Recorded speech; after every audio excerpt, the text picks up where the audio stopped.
beni ikinci kıyırlar. Hayır, kıyırlar diye bir ikizler arasında dilekten ardığım haşım bu ya diye. Yaşlı, ikizler, dırkar pamuk.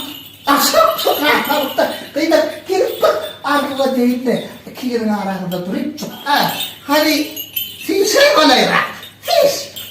Benim Ermet oğlan ne? Bir tereyle bak iki yerin arasında durup bak dilekten Allah can benim tereyle kapıyı açan var ayacak. Ayacak gel ne diyecektin?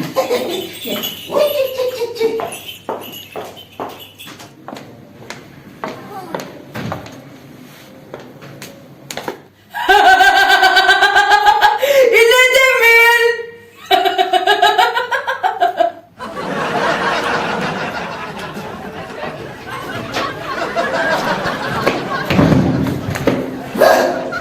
Yok, ben daha takip etmedim.